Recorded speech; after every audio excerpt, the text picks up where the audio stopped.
बड़ा ताज्जुब होता है कि आप जानवरों का इस्तेमाल करते हैं। Actually, they are the special. दरअसल जानवरों से बेहतर ये काम कोई नहीं कर सकता, इसीलिए हम उन्हें काम पे लगाते हैं। वो कैसे? देखिए, गाय के बारे में तो हम सब जानते हैं, गाय दूध देती है, पर 4-5 बछड़े पैदा करने के बाद जब गाय दूध देना बंद कर देती है तो लोग समझते हैं कि गाय बेकार हो गई है। इसी तरह लोग कचरे को भी बेकार समझते हैं, पर माइनस और माइनस के मिलने पर ही प्लस बनता है। To minus always plus. बस इन दोनों चीजों को साथ में जोड़ने की जरूरत है। And every 4 hours we collect in the bulk इसलिए हम सब्जी मार्केट से हर 4 घंटे में बचा हुआ माल उठाते हैं। fruit mandis. So there's कुदरत ने हर चीज के लिए वक्त दिया है, अगर उस वक्त के अंदर आप सही इस्तेमाल कर ले तो वो चीज बेकार नहीं रहती, उसमें से कुछ काम की चीज निकलती है। resource. So the dry इसलिए हम अपने प्रोजेक्ट में गाय को अपॉइंट करते हैं, हर 35 किलो छिलकों के लिए एक गाय। उनका काम है इन सब्जियों के ताजे छिलकों को खाना, गोबर देना और फिर शेड में आराम करना, रिटायर्ड जिंदगी जीना।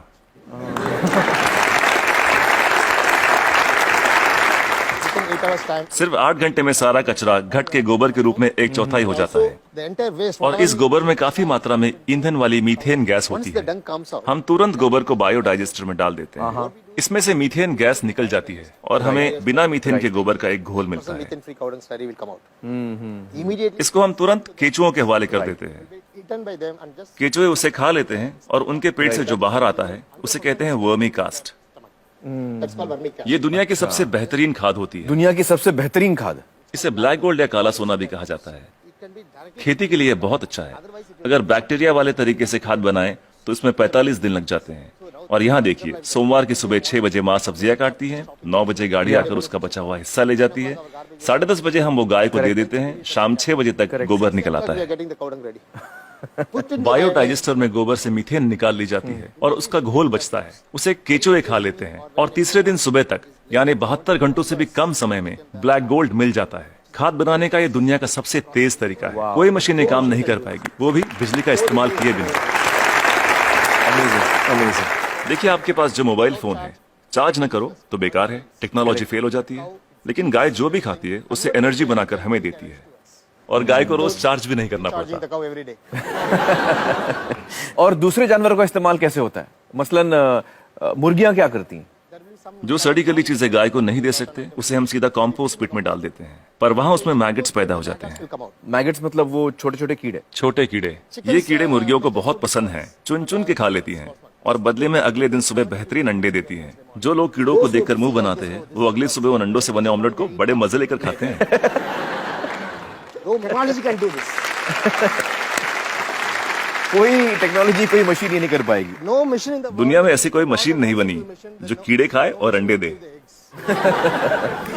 बिल्कुल ठीक, बिल्कुल ठीक। But the chicken will also लेकिन हर चीज में जहाँ कुछ खूबियां होती हैं वहाँ कुछ खामियां भी होती हैं। positive and negative. ओके। मुर्गियों के साथ एक परेशानी है, आप चाहे पूरा दिन उनसे काम ना लें, आराम करने दें, In the daytime, फिर भी वो रात को काम नहीं करेंगी। time it never work. तो रात को कौन काम करता है? For that रात we को हमें have मेंढक को काम पर लगाना पड़ता है also और वो सिर्फ नाइट ड्यूटी ही करते हैं। कुदरत का करिश्मा है, एक दूसरे की कमी को पूरा कर देते हैं। ना तनख्वाह मांगते हैं, ना बोनस, ना यूनियन बनाते हैं, ना हड़ताल करते हैं, बस अपने अपने काम में लगे रहते हैं। सही है, सही है। तो मुझे बताइए कि ये बतखें क्या करती हैं? duck's favorite food. बतख का पसंदीदा खाना है मछलियाँ।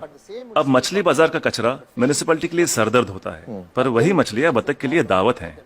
तो अगर आप हर 3 घंटे में मछली बाजार का कचरा उठा के बतखों को दे दे तो ये तुरंत हजम कर लेंगी। 15-20 मिनट में सब कुछ सफाचट, और कचरा अगले दिन बतखों के खूबसूरत अंडों में तब्दील हो जाएगा। The whole thing will be contained with beautiful eggs. Normally the ducks will lay आमतौर पर बतखें हर महीने 8 से 10 अंडे देती हैं, लेकिन जब हम उन्हें मछलियों और दूसरे नॉनवेज की खुराक देते हैं तो 24-24 अंडे देना शुरू कर देती हैं। ओह, and if I have 20 ducks, then multiplied by yeah, we have हम हर 11 मादा पे एक नर बतख रखते हैं। duck on one male duck. why 11 female and 1 male? हमें तो अंडों से मतलब है, एक ही नर बतख काफी है। तो ये जानवर आपके लिए बहुत अहमियत रखते हैं। They are the people doing जी बिल्कुल, इनकी वजह से ही तो इतने बढ़िया नतीजे मिल रहे हैं। तो इस वक्त आप किसी प्रोजेक्ट पे काम कर रहे हैं? yeah, right now I'm working with Coimbatore. फिलहाल कोयम्बतूर में काम चल रहा है, डिस्ट्रिक्ट रूरल डेवलपमेंट एजेंसी के साथ। हम 10 ग्राम पंचायतों का काम संभाल रहे हैं जो एक म्यूनिसिपैलिटी के बराबर है। It's equal to one municipality. एक गांव में तो मैं समझ सकता हूं कि ये हो सकता है, क्योंकि वहां पर छोटे पैमाने पे करना है।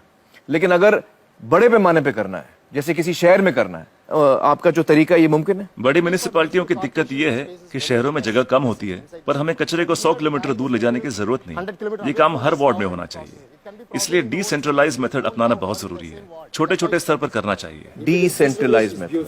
लोग हजारों टन कचरे से एक साथ निपटना चाहते हैं, पर ये सोच ही गलत है। अगर मैं आपको एक बड़ा कटहल दूं, तो आप उसे एक साथ एक बार में खा सकते हैं, लेकिन अगर उसके छोटे छोटे टुकड़े कर दें, तब खाना आसान हो जाएगा। इसलिए हर 2 किलोमीटर के रेडियस पे SLRM सेंटर होने चाहिए। SLRM सेंटर क्या होता है? Solid and liquid resource management centre. तो हर 2 किलोमीटर पे ये सेंटर होना चाहिए। जी, डिसेंट्रलाइजेशन एक कामयाब तरीका है। साथ ही कचरे को अलग अलग इकट्ठा करना भी बेहद जरूरी है। मिसाल के तौर पर सलून में से सिर्फ 6 तरीके का कचरा निकलता है। वो क्या है? महिलाओं के बाल, पुरुषों के बाल, ब्लेड, क्रीम लगे हुए पेपर या टिश्यू, आफ्टर शेव, कॉस्मेटिक्स वगैरह के डिब्बे और कुछ बचा हुआ खाना और फूल वगैरह। some flowers, other things. So we don't. हम नहीं चाहते कि ये चीजें बाकी का कचरा ले जा रहे ट्रक में मिलाई जाए। इसके लिए अलग गाड़ी होनी चाहिए।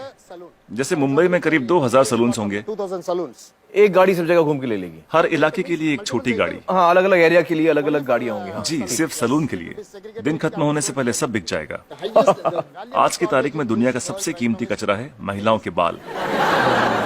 2500 रुपए प्रति किलो। वाह वाह। तो दिन भर का जो कचरा है, दिन खत्म होते होते वो इस्तेमाल भी हो जाएगा। अलग अलग इकट्ठा करें तो राज ये है, तरकीब ये है कि शुरुआत से ही मिक्स मत करो। जी, अलग अलग इकट्ठा करो और अलग अलग ही लेकर जाओ। तो आपके पास इसका पूरा प्लान है, मास्टर प्लान है? बिल्कुल है। वाह वाह। Yes, yes. तो मुझे बताइए कि ये जो आपका मॉडल है, इसमें खर्चा कितना आता है? See, this is totally self-sustaining. देखिए, ये मॉडल अपना खर्च खुद निकाल लेता है। Experience, I'm telling you. मैं अपने तजुर्बे से कह सकता हूँ कि आपके घर के हर रोज के कचरे से 3 रुपए वसूले जा सकते हैं। Garbage. मतलब आप अगर मेरा कचरा लेंगे तो आप मुझे 3 रुपए देंगे? उसे 3 रुपयों में बदल सकता हूँ, 3 रुपए में तब्दील कर देंगे, बदल देंगे। और कचरा उठाने का कोई भी चार्ज लिए बिना।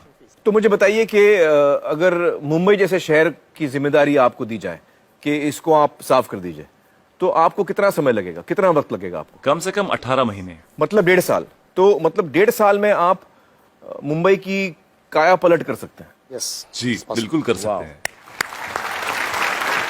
बहुत बहुत शुक्रिया श्रीनिवासन जी, बहुत ही कमाल के सुझाव आपने दिए हैं। बहुत बहुत शुक्रिया। Thank you so much.